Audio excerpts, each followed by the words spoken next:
말씀 가지고 자꾸만 잊어버리는 인생들이라는 제목으로 하나님 말씀을 함께 살펴보도록 하겠습니다. 오늘은 3.1절 기념주일로 지키고 있습니다. 여러분 3.1 만세운동 그 당시의 상황을 보면은 우리 기독교가 굉장히 주도적인 역할을 했음을 분명하게 우리는 살필 수가 있겠습니다. 물론 그 전에도 한국에 기독교가 들어왔을 때 교회를 먼저 짓기보다는 병원을 세우고 학교를 세우고 그 다음에 또 여러 국민들의 문화적인 부분에 이제 많은 부분에 개혁하고 또 새롭게 하고 또 이런 부분들에 지대한 영향을 미쳤던 것이 기독교였습니다. 기독교가 가장 첫 번째 한국에 들어올 때부터 그런 영향을 행사했을 뿐만이 아니고 1919년 3월 1일 3.1 기념운동, 3.1 독립운동 그때 할 당시에도 교회는 큰 역할을 감당했습니다. 당시에 독립선언을 했던 민족대표 33인 중에서 16명이 기독교인이었다는 사실은 우리가 익히 잘 알고 있습니다. 뿐만 아니고 그때 수많은 교회들이 파괴가 됐고 핍박을 받았습니다. 나중에 3.1 운동이 지난 후에 기소된 피고인들의 통계를 내보니까 전체 6,417명이었다고 합니다. 그 가운데 종교적인 분포도를 살펴보니 불교는 1%, 유교는 0.1%, 그 다음에 천도교는 18%, 그 다음에 무교는 48%, 그 다음에 종교가에 대해서 불명한 사람이 15%였는데 그 반면에 기독교인은 24%인 1,561명이 기소 피고인이 됐고 투옥이 되는 그런 경험들을 하게 됩니다. 수많은 기독교인들이 민족해방운동, 독립운동에 앞장섰음을 보게 됩니다. 그래서 당시에 크리스찬 하면은 사람들이 애국자로 인식을 했습니다. 기독교인들은 애국자다. 왜? 가장 많이 참여했기 때문에. 당시에 기독교인의 숫자가 22만 명 정도 됐다고 합니다. 인구의 한 1.3%밖에 되지 않는 숫자였지만 아주 작은 숫자였음에도 불구하고 이 독립운동에 수많은 사람들이 참여했고 그래서 그런 과정 속에 한국의 독립운동 또 한국의 그런 해방운동에 가장 일선에 앞장섰던 부분이 기독교였다라는 부분입니다. 그래서 당시의 기독교에 대한 인식은 굉장히 좋은 인식이었지만 그렇지만 시간이 지난 오늘날 한국교회의 모습은 어떻습니까? 한국교회는 지금의 모습을 보면은 사회적으로 굉장히 인생이 나빠진 그 시대 속에 살아가고 있다라고 할 수 있겠습니다.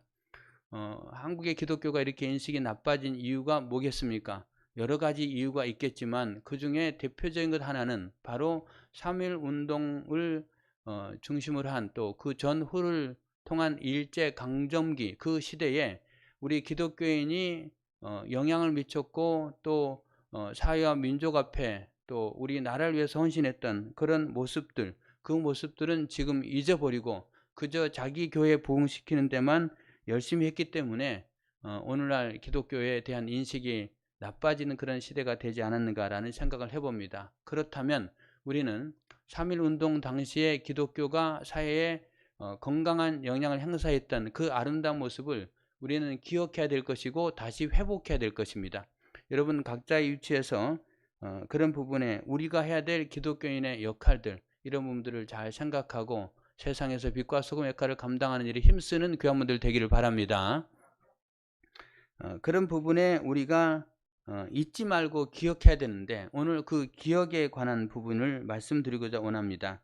오늘 본문에 보면은 한번 보도록 하겠습니다. 42절에 보면은 42절 그들이 그의 권능의 손을 기억하지 아니하며 대적에게서 그들을 구원하신 날도 기억하지 아니하였도다.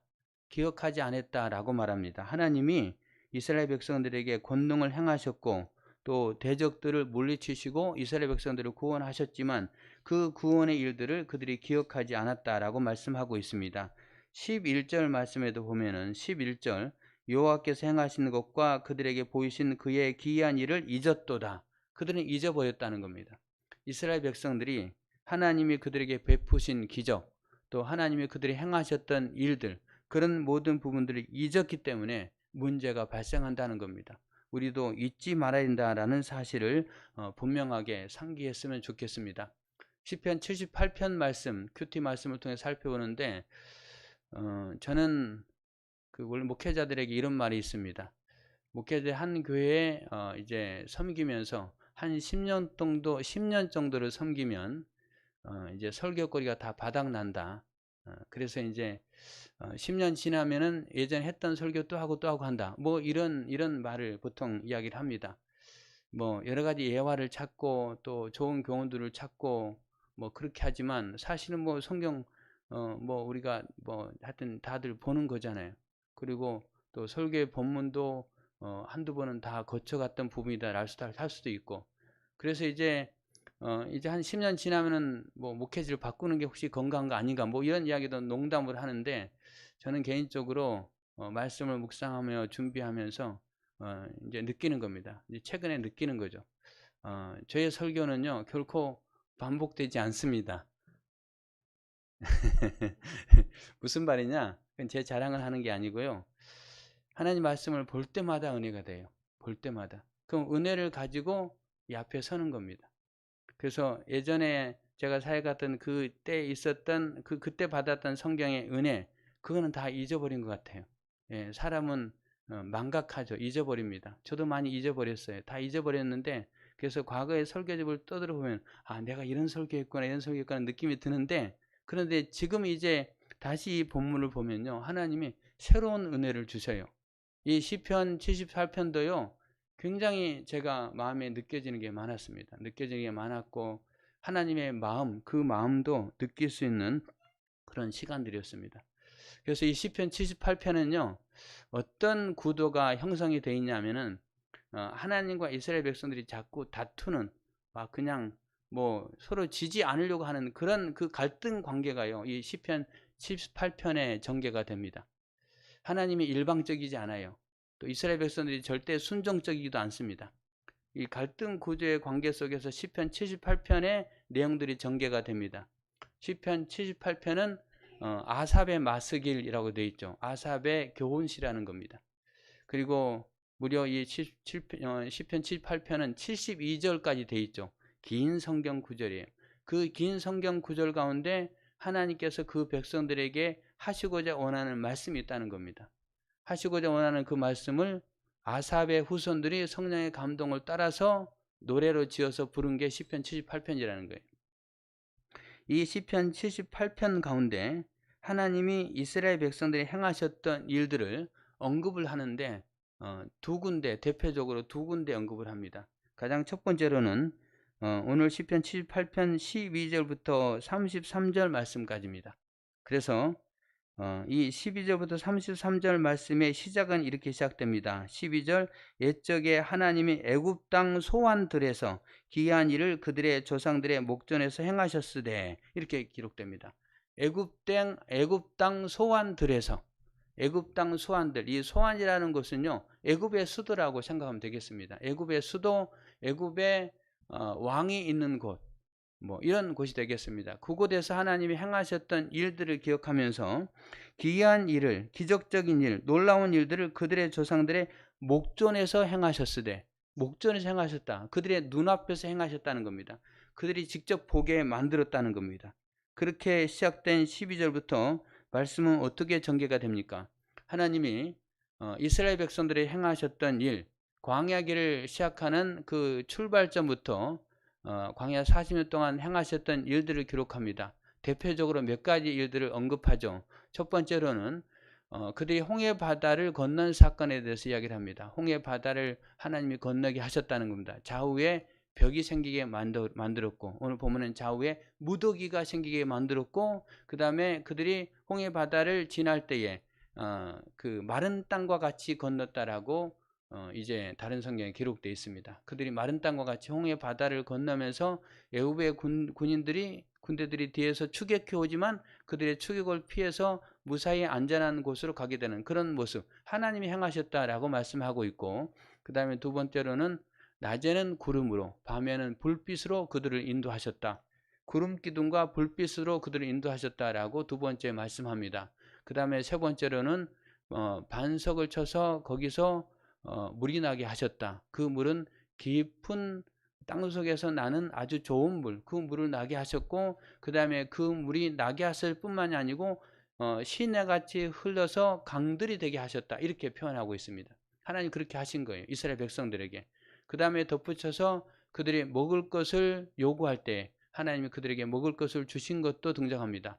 만나를 주셨습니다. 만나는 매일 주시는 거잖아요. 매일매일 하나님 만나를 주시고, 그 다음에 그들이 고기 좀 달라고 하자 하나님이 그들에게 고기를 넘치도록 허락하십니다. 그래서 그 고기가 동풍과 남풍을 통해서 광야, 사막, 메마른 땅에서 메추라기들이 날아오는데 무려 이틀 동안 그 메추라기는 계속 날아와서 그들 앞에 떨어집니다. 그들은 이틀 동안 그 메추라기를 줍죠. 아마 차고 넘치도록 주었을 거예요. 하나님은 그들에게 이렇게 하나님에 대해서 보여주십니다. 여러분, 이런 하나님의 기적, 옛적의 소환들에서부터 광야 40년 길까지 하나님 행하셨던 그 기적의 의미, 그렇게 기적을 행하신 이유가 뭘까요? 그거는 두 가지 이유입니다. 하나는 하나님이 이끌어낸 그 백성들에게 정말로 소중한 귀한 사랑을 베푸신 하나님의 모습입니다. 그들에게 필요한 것들을 늘 공급해 주신다는 거예요. 부족함이 없도록 공급해 준다는 겁니다. 여러분, 우리들도 하나님이 우리를 불러내시고 하나님의 친백성 삼으시고 우리의 발걸음 인도하시는 과정 속에 우리에게 필요한 것들을 부족함 없이 공급해 주시는 하나님이라는 사실을 믿으시길 바랍니다. 그리고 또 하나는 이런 기적을 통해서 하나님이 어떤 분인가 알기를 원하셨다는 거예요. 하나님은 참신이시고 하나님은 위대한 신이다라는 것, 그리고 너희들이 나를 믿고 따르고 순종을 원하시는 그 하나님의 마음이 있다는 겁니다. 그 마음을 그들로 하여금 알게 하기 위해서 그들의 목전에서 그 기적을 행하시고 베푸시는 거예요. 여러분, 어떤 치유 사역자가 기도를 통해서 이제 걷지 못한 사람이 걷게 되고, 그 다음에 암덩어리가 떠나가고, 그 다음에 뭐 잃었던 시력을 회복하고, 그런 걸 여러분 목전에서 본 적이 있습니까? 네. 저는 개인적으로요, 지금까지 거의 보지 못했던 것 같아요. 물론 제가 이렇게 병원에 신방하면서 기도했던 몇몇 분들이 하나님의 능력으로 치유되는 그런 모습을 보긴 했지만, 그건 직접적으로 눈에 막 보이는 부분보다는 아니고 나중에 소식으로 치유가 됐습니다, 회복되었습니다, 그런 소식을 접했을 뿐이지, 바로 뭐 눈을 뭐 앞을 못 본 사람이 막 보게 되고 그런 거 본 거는 별로 없는 것 같아요. 아마 여러분들도 대부분 그렇지 않을까? 근데 하나님이 이스라엘 백성들은 그들의 눈앞에서 그런 일들을 보여주고 계시다는 겁니다. 이유가 뭘까요? 하나님 믿으라는 겁니다. 내가 참 신이라는 걸 믿으라는 거예요. 이런 과정을 통해서 하나님이 첫 번째 기적과 이적과 놀라운 일들을 행하시는 모습이 12절부터 33절 말씀까지 기록됩니다. 그리고 두 번째로는 43절부터 52절 말씀까지 또 두 번째 하나님 행하신 기적들의 모습이 펼쳐지고 있음을 보게 됩니다. 그 43절부터 52절까지는 어떤 기적들이 일어나냐면은 그 본문도 이렇게 시작되죠. 43절, 그때 하나님이 애굽에서 그의 표적들을 소환들에서 그의 징조들을 나타내사, 소환들에서 애굽의 그 현장에서 그 일들이 시작하셨음을 보게 됩니다. 그리고 이 43절부터 52절까지 말씀하는 하나님의 놀라운 능력, 징표, 징조는 뭐냐? 애굽의 10가지 재앙을 일으키는 겁니다. 그래서 이 10가지 재앙에 대해서 가장 첫 번째로 강을 피로 물들게 하셨다. 그 다음에 새파리로 그들을 물게 하셨다. 그 다음에 개구리, 황충, 메뚜기, 우박, 뭐 서리, 번개, 전염병 이런 재앙을 그들에게 임하게 하셨다. 그리고 또 더 나아가 마지막으로는 장자의 죽음의 재앙까지도 임하게 하셨다. 이런 기적들을 이 이스라엘 백성들의 목전에서 하나님 행하시는 모습을 보게 됩니다. 여러분, 이거는 왜 하나님이 그런 기적들을 행하실까요? 하나님이 그 기적들을 행하신 10가지 재앙, 저는 이제 이것을 외울 때 이렇게 외웠죠. 신학교 다닐 때 피게이파, 악도금의 흑장미, 흑장까지인데요. 미는 그냥 외우기 쉽게 하기 위해서 흑장미. 한번 따라해 보실래요? 피게이파, 악도금의 흑장미.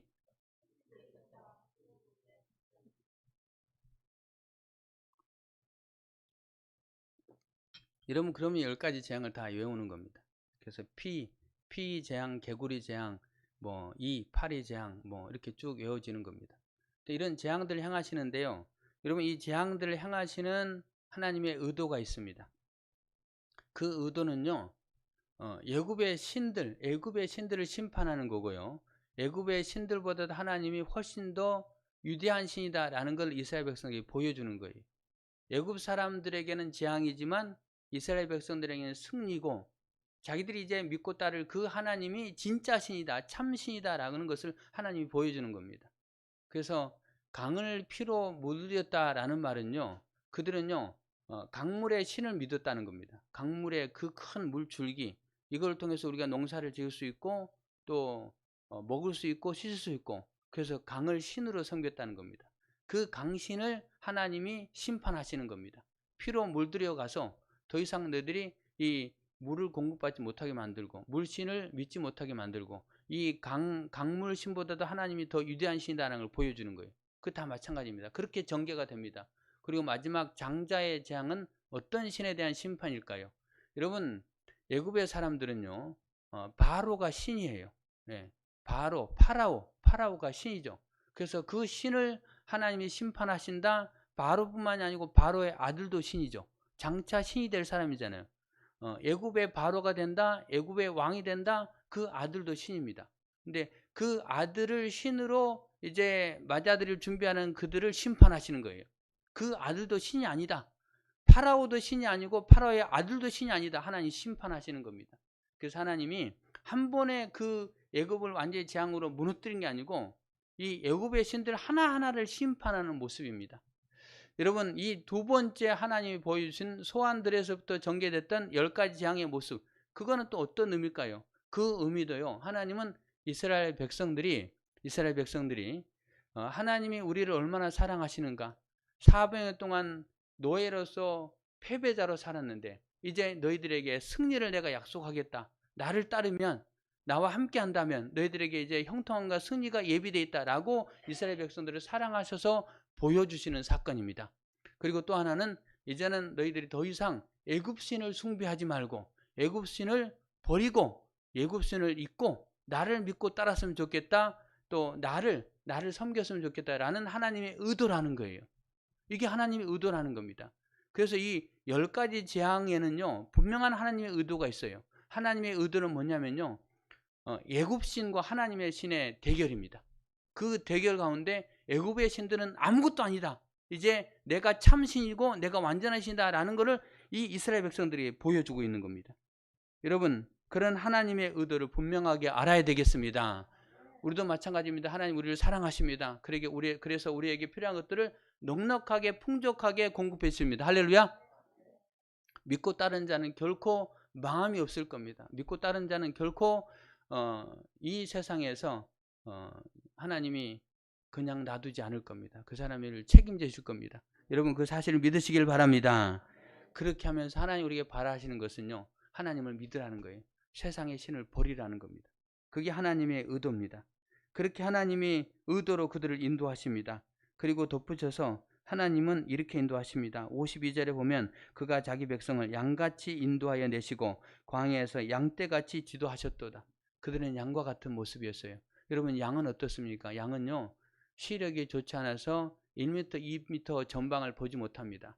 전방을 보지 못한다는 것은 자기들의 먹을 풀도 찾지 못하고 그 다음에 여러 사나운 들짐승에게 노출되어 있다는 겁니다. 피하지 못한다는 거예요. 아주 가까이 사자나 아니면은 뭐 이리가 가까이 와도요, 알지 못한다는 거예요. 위험에 노출되어 있는 거죠. 생명에 노출되어 있는 거죠. 그 노출되어 있는 그들을 하나님이 양같이 인도하셨다라는 말은요, 하나님이 목자가 되셔서 그들을 인도하셨다는 겁니다. 여러분 우리가 그렇지 않습니까? 지금 코로나에 유증한 상황인데 안전지대가 없다라고 분명하게 깨달을 수 있습니다.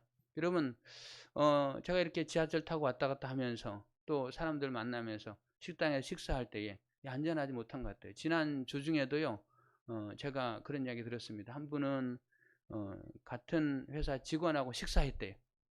그래가지고 그분은 확진됐고 자신이 이제 자가격리 되는 거예요. 우리 교인들 중에서 한 분도 회사에 한 분이 확진됐고 자가격리 들어가는 거예요. 예. 여러분 우리도 그렇지 않을까요? 예. 그런 안전지대가 없는 상황입니다. 그런데 우리는 양과 같은 존재이지만 하나님은 우리를 사랑하셔서 눈동자와 같이 보호하신다는 거예요. 예배를 사모하는 자에게 하나님은 우리를 지켜주시고 인도하신다는 거예요. 여러분 이 사실을 믿으시길 바랍니다. 그럼에도 불구하고 그런 상황에 직면하게 하는 것은 예배를 주님 앞에 나와서 드리는 게 얼마나 소중한가 깨닫게 하시는 거예요. 여러분 그래서 지금 예배 드리는 게 얼마나 소중한가 깨닫고 하나님 우리에게 시간과 건강과 여건을 허락해 줄 때 예배드리기 힘쓰는 교회분들 되기를 바랍니다. 그렇게 하나님의 사랑 우리는 기억할 수 있어요. 그렇게 하나님 우리를 인도하십니다. 그런데 하나님의 의도와 다르게 이스라엘의 반응은 어떨까요? 이스라엘의 반응. 그들은 이렇게 반응합니다. 18절 그들이 그들의 탐욕대로 음식을 구하여 그들의 심중에 하나님을 시험하였으며 하나님을 시험합니다. 41절 그들이 돌이켜 하나님을 거듭거듭 시험하여 이스라엘의 거룩하신 이를 노엽게 하였도다. 거듭거듭 시험했다라고 말합니다. 19절과 20절에 보면요. 그뿐 아니라 하나님을 대적하여 이르기를 하나님이 광야에서 식탁을 베푸실 수 있으랴 보랴 그가 반석을 쳐서 물을 내시니 시내가 넘쳤으나 그가 능히 떡도 주시며 자기 백성을 위하여 고기도 예비하시랴 하였도다. 이런 편이 있습니다. 여러분 무슨 말이에요? 이스라엘 백성들이 하나님 앞에 이렇게 말합니다. 하나님을 시험하는데요. 시험하면서 아니 하나님이 광야에서 우리에게 식탁을 베풀 수 있겠느냐? 하나님이 광야에서 우리에게 먹을 거 줄 수 있겠느냐? 또 하나님이 비록 반석을 쳐서 물을 내셨지만 그래서 강이 되게 하셨지만 그럼에도 불구하고 그분이 우리에게 능히 떡을 주고 또 우리에게 고기를 예비할 수 있겠느냐라고 반문하는 겁니다. 여러분 하나님 입장에서 어떤 생각이 들까요? 여러분 하나님 입장에서 기가 막힐 겁니다. 기가 막힐 거예요. 무슨 말입니까? 하나님이요 아까 애굽신과 하나님의 이제 이렇게 대결 구도라고 했잖아요. 이스라엘 백성들은요 애굽의 신을 그동안 숭배했어요. 물론 그들의 마음 한편에는 여호와 하나님을 믿는 신앙이 있었기 때문에 애굽에서 고난 당할 때 하나님께 기도하죠. 하나님께 기도하지만 기도하는 그 하나님의 신도 믿지만 하나님도 믿지만 그 다른 한편에는 애굽에서 접했던 여러 가지 신들을 다 믿는 거예요. 그런데 이제 그들이 하나님의 능력으로 광야로 나왔습니다. 이제 가나안 땅을 향해 가고 있는 거예요. 그런데 하나님이 그들에게 홍해 바다를 가르시고 만나와 메추기를 주시고 또 그 다음에 불기둥 구름기둥 인도하고 계시지만 10가지 재앙을 이제 일으키셨지만 그럼에도 불구하고 그들의 마음 속에는요 애굽의 신이 더 가까이 있는 거예요. 애굽의 신. 애굽의 신은 우리가 애굽에 살 때 어떻게 했냐? 그 애굽에서는 신은 우리에게 우리의 식탁을 풍성하게 하지 않았느냐? 우리에게 먹을 떡과 고기를 주지 않았느냐? 그런데 그 하나님, 지금 우리를 이끌고 있는 그 하나님은 과연 이 메마른 땅 광야 사막에서 우리에게 식탁을 차려줄 수 있겠느냐? 우리에게 먹을 걸 줄 수 있겠느냐? 우리는 아직 신뢰하지 못한다. 믿지 못한다. 그 신이 우리에게 고기를 주겠느냐? 이렇게 그 하나님에 대해서 아직 믿지 못하는 그 모습을 보여주고 있습니다. 하나님이 10가지 재앙을 통해서 애굽의 신을 다 물리쳤음에도 불구하고 이들은 여전히 믿지 못하면서 하나님을 시험하고 있는 거예요. 하나님을 반역하는 거예요. 하나님께 반영하는 거예요. 주님께서는 기가 막히게 하시는 겁니다. 오늘 보면 그런 부분이에요. 그래서 그들은 하나님을 시험하죠. 40절 41절 그들이 광야에서 그에게 반항하며 사막에서 그를 슬프게 함이 몇 번인가? 그들이 하나님 앞에 반항하며 하나님을 슬프게 했다는 겁니다. 그래서 이 시편 78편을 보면서 제가 느끼는 부분은요. 하나님의 마음은요. 슬픔과 아픔이에요. 슬픔과 아픔. 하나님이 슬프다는 겁니다. 하나님이 아프다는 겁니다. 내가 그렇게 너희들에게 기적과 이적을 보여주고 필요한 것들을 공급해 줬음에도 불구하고 하나님께 반항하고 하나님을 시험하고 하나님을 거듭거듭 시험하고 그리고 하나님이 우리에게 먹을 걸 주겠느냐? 하나님 우리에게 고기 줄 수 있겠느냐? 그렇게 하나님을 향해서 불신의 고백과 표현하는 그들의 모습입니다. 하나님 어떻게 하십니까? 그들에게 입에 고기 냄새가 질리게 나도록 그들에게 그 고기를 막 이틀 동안 보내주잖아요. 그런데도 불구하고 그들은 하나님 우리에게 고기를 주시는 하나님이군요. 우리가 하나님 앞에 불평했고 불신했던 걸 용서해 주십시오. 그렇게 해야 되는데 그렇게 하지 않고 그들은요 그저 그 먹을 거에 탐욕이 가득해서 탐욕스러운 모습으로 그 고기를 그냥 거두고만 있는 거예요. 하나님 앞에 감사하지 못합니다. 하나님이 참신입니다라고 고백하지 못합니다. 그래서 하나님은 결국 어떻게 하십니까? 오늘 본문 속에 보면 하나님이 그들의 모습을 보고 노하시고 분노하시고 또 그들을 하나님이 벌 주시는 그 모습을 보게 됩니다. 하나님이 벌 주시는 대표적인 것이 32절과 33절입니다. 이러함에도 그들은 여전히 범죄하여 그의 기이한 일들을 믿지 아니하였으므로 하나님이 그들의 날들을 헛되게 보내게 하시며 그들의 횟수를 두려움으로 보내게 하셨도다. 그들의 날들을 헛되게 보내게 하셨다. 그 날들은 어떤 날들입니까? 광야 40년의 날들입니다. 그 시간들을 헛되게 보내게 하셨다는 거예요. 이게 무슨 편입니까? 그들이 애굽에서 나와서 가나안까지 가는 그 여정, 한 달이면 들어갈 거리입니다.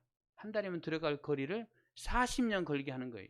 그래서 그들이 40년 동안 그 매일 날들이 헛되게 하셨다는 겁니다. 허무하게 지내게 하셨다는 겁니다. 그들의 40년의 날수 동안을 두렵게 하셨다는 겁니다. 헛되게 하셨다, 두렵게 하셨다. 여러분, 그렇게 하신 이유가 뭘까요? 그 이유는요, 그들의 마음속에 가득 차 있는 애굽신을 끄집어내는 과정입니다. 그들이 애굽신을 숭배한 게 몇 년입니까? 400년이죠. 400년. 400년 애굽신을 숭배했어요. 400년 내지 430년 동안 그들이 애굽 땅에 거하다가 이제 하나님이 그들을 이제 구원내심으로 해방시킴으로 그들이 이제 그곳에서 벗어난 거잖아요. 노예의 삶에서 해방된 거잖아요. 그런데 그 400년 어간 속에 그들의 머릿속에는요, 애굽의 신에 대한 세뇌가 돼버린 거예요. 그래서 하나님이 여러 가지 그런 기적도와 이적과 또 애굽의 신들을 심판하는 과정을 보여줬음에도 불구하고 아직 그들 속에 그 신에 대한 이미지를 빼낼 수가 없었던 겁니다. 그래서 원래 맞다면 400년 동안 하나님이 광야로 뺑뺑이 돌려야 되는 게 맞아요. 근데 하나님 그렇게 할 수 없으니까 그들을 사랑하셨고 그들이 그렇게 고생하는 건 원치 않았기 때문에 딱 10분의 1로 축소시킨 거예요. 40년이 긴 거예요. 하나님 보시기에는 결코 긴 게 아닙니다. 이스라엘 백성들은 400년 동안 사실을 광야에서 헤매야 되는 그런 민족들에 왜 끄집어내야 되니까. 여러분 그 애굽의 신의 이미지를 끄집어내는 건요 쉽지 않습니다. 이거는요 우리 주변의 모습들도 보고 살필 수 있어요. 여러분 제 주변에 또 연세 드신 분들, 심지어 제 어머니의 모습도 보면요 아직도 그 과거에 하나님 믿기 전에 가졌던 습관, 종교적인 그런 모습들, 뭐 그런 모습들을 아직 다 버리지 못합니다. 다 버리지 못해요. 예. 계속해서 버리지 못하고 버리지 못하는 요소 가운데 대표적인 게 부정적인 표현들, 부정적인 말, 이거를요 긍정적으로 신앙적으로 표현하는 건 되게 어려운 것 같아요. 예. 그래서 그런 사람들과 대화하고 그런 분들 이야기를 들으면요, 아직까지도 완전한 크리스찬 모습으로 변화되지 않았구나 이런 부분 느끼게 됩니다. 여러분 그게 사람의 모습이에요. 왜? 내 속에 평생 세상적이고 또 토속적이고 한국적인 그런 신앙관이 젖어 있잖아요. 한국 사람들은 종교심이 강한 민족이기 때문에 그 종교적인 모습에 더 많이 젖어 있는 거예요. 그걸 빼내는 건 쉽지 않아요. 그래서 하나님은 그것을 빼내기 위해서 40년의 시간들을 그들에게 광야에서 보내게 하시는 거예요. 그래서 그 시간이 헛된 시간 같지만 또 그 시간을 통해서 하나님 두렵게 만들고 두려움을 통해서 하나님 자꾸 바라보게 만드는 거예요. 저도 광야에 가봤습니다. 요르단이라는 나라 그 광야에 가봤는데요. 정말 그 광야에 뭔가 의지하고 기대하고 소망을 품을 게 하나도 없어요.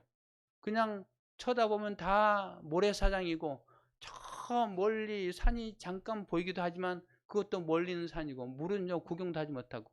그래서 거기서 제가 느끼기는요 제가 성지순례하면서 거기가 제일 은혜가 됐습니다. 제 개인적으로는 제일 은혜가 됐는데, 은혜가 된 이유는 그곳에서 하나님을 찾겠구나, 그곳에서 하나님을 바라볼 수밖에 없겠구나 라는 생각이 들었어요.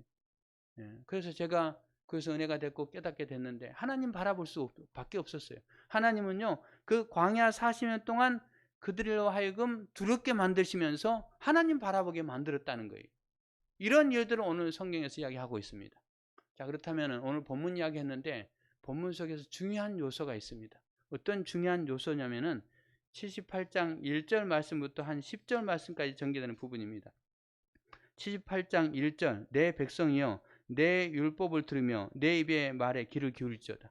내 율법을 들으며 내 말에 귀를 기울일지어다. 하나님이 말씀하시는 말에 귀를 기울이라라고 말씀합니다. 하나님이 이렇게 하셨음에도 불구하고 그들이 하나님 앞에 온전히 서지 못했는데, 그리고 하나님 베푸신 그 은혜를 아까 기억하지 못했다고 했잖아요. 잊어버렸다는 거예요. 잊어버리는 그들이 하나님을 떠났기 때문에 하나님이 다시 그들에게 말씀하시는 거예요. 다시 말씀하시면서 하나님이 내가 말하는 이 율법을 들으며 내 입의 말에 귀를 기울이라 라고 말씀하십니다. 그러면서 2절부터 10절 말씀 가운데 어떤 말씀을 하냐면 이런 말씀하십니다. 하나님이 내가 과거에 행했던 그 기적과 놀라운 일들, 또 하나님이 어떤 신가 보여줬던 그 일들을 이 백성들의 너희들의 후손들에게 가르치라. 그들에게 알리라. 그들에게 가르치라. 이거를 계속해서 반복해서 말씀합니다. 성경을 읽지 않겠습니다. 그렇게 전개됩니다. 여러분, 이 말씀을 통해서 우리는 두 가지를 오늘 꼭 기억하셨으면 좋겠습니다. 첫 번째로는요, 하나님이 우리에게 행하셨던 그 일들을 반드시 기억해야 된답니다. 여러분, 어떤 목사님이 장로님한테 물었어요. 장로님, 지난 주일 설교 내용이 기억납니까? 라고 물었어요. 지난 주일 설교 내용이 기억납니까? 장로님 뭐라고 답변했을까요? 목사님 기억 안 납니다. 그런데 제가 목사님 물어볼게요. 목사님, 지난 주 화요일 날 점심 먹었던 거 기억납니까? 기억 안 나죠? 여러분 기억납니까? 목사님, 뭘 먹었는지 저도 기억이 안 나지만 그때 맛있게 먹었기 때문에 제가 힘있게 살고 있는 겁니다. 마찬가지로 지난 주일 설교가 제가 기억은 안 나지만 그때 말씀의 은혜를 받았기 때문에 제가 믿음의 길을 잘 가고 있는 겁니다. 이렇게 답변했다고 합니다. 우문현답 뭐 그렇게 얘기할 수도 있겠죠. 여러분 그렇습니다. 설교 여러분 기억해야 되는데 지금 제가 말하는 건 설교를 기억하는 말이 아닙니다. 지난주 설교 여러분 기억합니까? 지난 설교 굉장히 은혜스럽고 좋았던 설교였어요. 시편 73편과 74편 말씀을 통해서 하나님이 그들에게 주신 은혜, 이런 부분이었는데 그 잊어도 괜찮습니다. 그러나 우리가 기억해야 될 게 있습니다. 하나님을 기억해야 됩니다. 하나님 우리에게 행하셨던 그 놀라운 일들을 기억해야 됩니다. 여러분 그것들을 기억하지 않고 잊으면 우리가 결국은 주님의 은혜 가운데 떠날 수 있고 하나님을 다시 시험할 수 있고 하나님을 반영할 수 있고 말씀대로 살지 못할 수 있다는 겁니다. 그래서 여러분 하나님이 우리에게 행하셨던 놀라운 기적, 또 하나님 앞에 경험했던 그런 일들, 그 다음에 기도의 응답, 뭐 이런 부분들 여러분 꼭 기억하시는 경험들 되기를 바랍니다. 여러분 기억하기 위해서는 어떻게 될까요? 가능하면 그런 은혜들을요 기록하시길 바랍니다. 기록. 설교를 기록하면 좋겠지만 그건 기록 안 해도 되고요. 왜? 이제야 나중에 제가 또 할 수 있잖아요. 안 웃네요. 그렇지만 여러분 하나님 베푸신 은혜를 잘 기록하십시오. 기록하면 나중에 볼 수 있습니다. 한번 따라해 주시면 합니다. 적자 생존. 적자 생존. 무슨 말입니까? 적자 생존. 그냥 우스갯말로요. 적으면 산다는 겁니다. 적으면 생존할 수 있다. 할렐루야. 적자 생존입니다. 그래서 열심히 여러분 하나님 베푸신 은혜들을 기록하시길 바랍니다. 큐티 말씀 통해서 은혜 받은 것도 기록하시길 바랍니다. 그렇게 기록해야 돼요. 그 다음에 두 번째로는요, 부지런히 하나님 말씀을 들어야 되고 하나님 말씀을 배워야 되고 하나님 말씀을 가르쳐야 됩니다. 여러분 지금 뭐 하여튼 우리 11시 예배를 시작하죠. 그런데 제가요 설교를 빨리 끝내려고 하는데도 제가 시계를 보면 그냥 12시 넘어갔어요. 그런데 오늘 그런 생각이 들더라고요. 여러분 코로나 시대에 예배 드리기 힘들고 또 교회 성도들끼리 모이기 힘들고, 그런데 그거를 주일날 시간을 딱 제한해가지고 11시부터 12시까지 1시간 더 지나가면 사람들 지루하고 또 싫어한다. 그래서 짧게 해야 된다. 그렇게 국한시키면 여러분 그렇지 않아도 하나님 말씀 잘 못 듣는데 주일날 와서도 짧게 한 20분만 듣고 간다면 여러분 그걸 가지고 우리가 살 수 있겠습니까? 그렇지 않아요. 하나님 말씀 많이 들어야 됩니다. 그렇다고 제가 설교를 아주 길게 하는 건 아니지만은 이 시간만이 하나님 말씀을 여러분께 전할 수 있는 시간이잖아요. 그래서 전하는 겁니다. 그래서 여러분이 전할 때 하나님 말씀을 잘 귀 기울여 들으시고 그리고 또 가르치고 전파하는 일에 힘쓰고 이런 부분이 필요합니다. 오늘 오후에 그리스도인의 확신, 5가지 확신을 이야기합니다. 여러분 굉장히 소중한 부분이고 이 그리스도의 확신 교제는요 온라인으로 제가 하면서 조금은 이게 과연 될 수 있을까라는 조금 염려도 있긴 합니다. 효과가 훨씬 약할 것이고 집중도가 떨어질 거다라는 생각이 들지만, 그럼에도 불구하고 제가 하는 이유는 이 교재는 제가 전에 있던 교회에서 늘 1년에 보통 한 번 정도 계속합니다. 반복합니다. 반복. 잊어도 다음에 또 합니다. 그래서 이번에 실패해도 다음에 또 할 수 있기 때문에, 다만 또 실패를 이렇게 예상하는 게 아니고 온라인 해도 잘 될 거다라고 소망하며 제가 기도하며 이제 시작하는 부분입니다. 그래서 여러분 열심히 배워야 됩니다. 여러분 열심히 배우고 큐티 열심히 하시고 그렇게 하는 교회원들. 그래서 여러분 하나님 우리에게 바라시는 것은 잊어버리면, 우리가 삼일째 정신을 잊어버리면은 우리가 기독교가 선한 영향 행사할 수 없고 인식이 좋게 될 수 없습니다. 잘 기억하고 그때 있었던 한국의 초창기 기독교인들, 그 선배들의 아름다운 모습, 그 모습 우리가 이어가야 되는데, 말씀도 잘 기억하고 말씀을 열심히 배우고 그렇게 힘써서 믿음의 사람으로 승리하는 그런 인생길 살아가는 우리 성도님들 다 되시기를 예수님의 이름으로 축원합니다. 네, 함께 통성으로 한번 기도하겠습니다. 오늘 말씀 붙잡고, 하나님, 우리가 하나님의 은혜를 잊어버렸습니다. 지난날 우리에게 베푸신, 나에게 베푸신 그 기적과 응답의 역사를 잊어버렸는데 다시 기억하길 원합니다. 그리고 하나님 말씀을 늘 가까이 하길 원합니다. 하나님, 우리가 그렇게 가까이에서 말씀 붙잡고 주님과 동행하는 삶을 살게 없어서 이런 부분을 가지고 함께 통성으로 함께 기도하도록 하겠습니다. 고마우신 아버지 하나님, 감사합니다. 우리를 사랑하여 주셔서 이 시간 은혜 주시니 감사합니다. 주님 말씀이 우리 가운데 있습니다. 하나님 아버지, 하나님이 이스라엘 백성을 너무너무 사랑하셨고 그들에게 아버지 하나님이 참신임을 믿기를 원하셨고, 하나님이 그들에게 넉넉한 것을 공급해 주는 것을 베풀고 계시다는 걸 믿기를 원했는데 그들은 자꾸만 잊어버렸습니다. 기억하지 않았습니다. 기억하지 아니할 때에 그들은 하나님을 시험했고 그들은 하나님을 반항했고, 아버지 하나님, 그들은 하나님 앞에 불신의 모습을 표현하고 있습니다. 그 모습을 통해서 주님을 떠나갔고 결국은 하나님이 그들로 하여금 아버지 하나님 주여 고난의 날들을 헛되게 보내게 하셨고, 또 아버지 하나님 그 횟수에 두려움을 더하셨다고 하셨는데, 아버지 하나님 우리의 모습이 이런 모습이 되지 않도록 도와주옵시고 하나님 베푸신 은혜를 기억하길 원합니다. 우리가 하나님 말씀, 하나님의 은혜를 기억하고 잘 적어서 기억하길 원합니다. 늘 회상하길 원합니다. 하나님 베푸신 은혜를 기억할 때 우리가 그릇 때 행하지 않고 떠나지 않을 줄 믿습니다. 하나님 은혜를 붙잡고 살아가는 우리 모두가 되게 인도하여 주옵소서. 그리고 특별히 아버지 하나님 열심히 하나님 말씀을 배우고 또 열심히 하나님을 가르치고 아버지 그 말씀 붙잡고 살아가는 우리 모두가 되게 인도하여 주옵소서. 우리 사랑하는 성도들이 코로나 시대에 말씀 듣기가 힘들고 아버지 하나님 말씀에 메말라있는 시대에, 아버지 하나님 말씀이 희귀한 시대에 더더욱 하나님 말씀을 붙잡고 살아가는 사랑하는 성도들 다 될 수 있도록 하나님 한 사람 한 사람을 붙잡아 주시고 역사해 줄 줄 믿습니다. 하나님 홀로 영광 받아 주옵소서. 예수님의 이름으로 기도드립니다. 아멘. 네, 우리 다 같이 일어나셔서 찬송가 305장 찬양 드리시겠습니다. 305장입니다.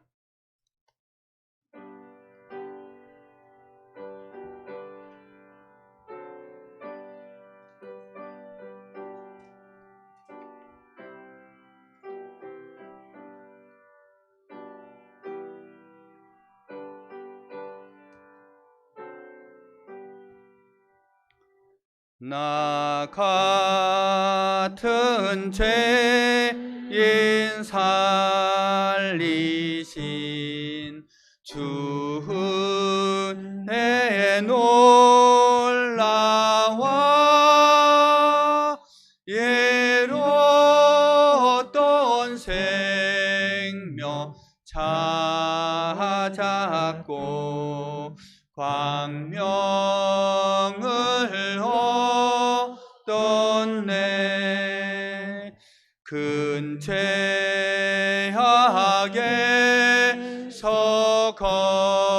건지신 주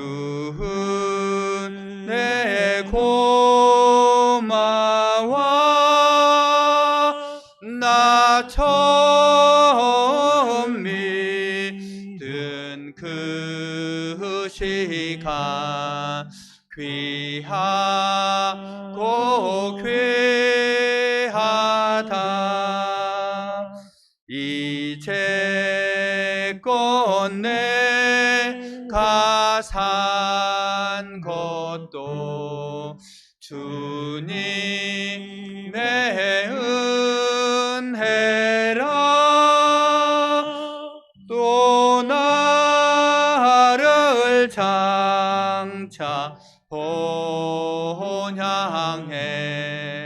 인도해 하시리. 거기서 우리 영원히 주님의 은혜로 해처럼 밝게 살면서 주 찬양하리라.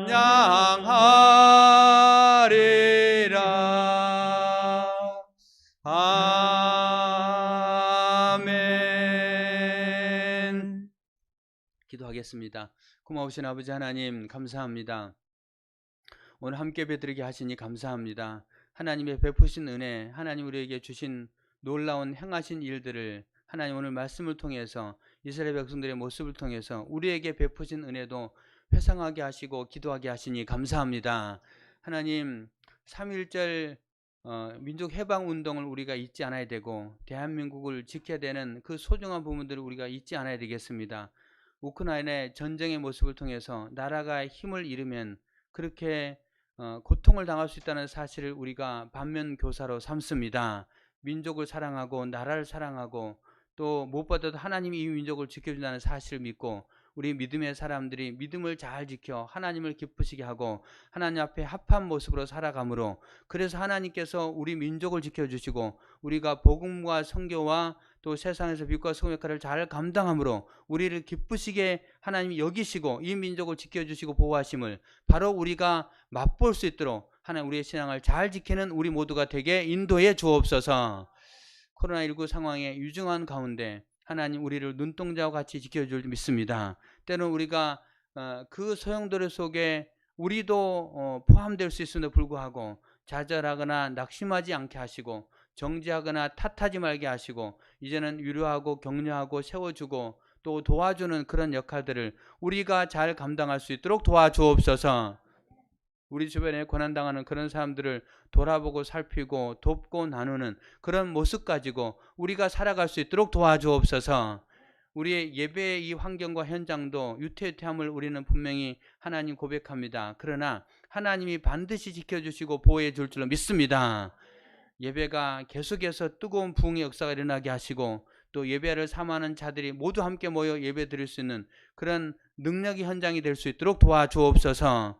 이 예배를 통해서 치유와 회복과 강건함과 온전케 하심의 은혜가 우리 가운데 분명히 나타날 수 있도록 도와주옵소서. 이제 아버지 하나님 말씀 붙잡고 또 새롭게 세임 주신 하나님의 능력을 붙잡고 세상을 향해 나아갑니다. 우리를 붙잡아 주옵소서. 세상에 나가서 그리스도의 향기를 나타내는 저희들, 그들에게 선한 영향력을 행사하는 저희들 될 수 있도록 도와주시옵소서. 그렇게 살 수 있도록 우리의 삶의 현장, 우리의 가정을 지켜주시고 또 우리의 아버지 하나님 사업장과 일터를 지켜주시옵소서. 우리에게 필요한 건강과 물질과 좋은 사람들을 붙여주시옵소서. 말씀 붙잡고 믿음으로 살아가는 우리 모두가 되게 은혜 베풀어 주옵소서. 이제는 우리 구주 예수 그리스도의 은혜와 살아계신 하나님 아버지의 놀라운 사랑하심과 성령님의 감화, 감동, 위로, 교통 함께 하심이 주님 말씀 붙잡고 믿음으로 세상을 향해 나아가는 주의 백성들, 그들의 가정, 생업과 인생을 위해 이제로부터 영원토록 함께 하시길 간절히 축원하옵나이다. 아멘.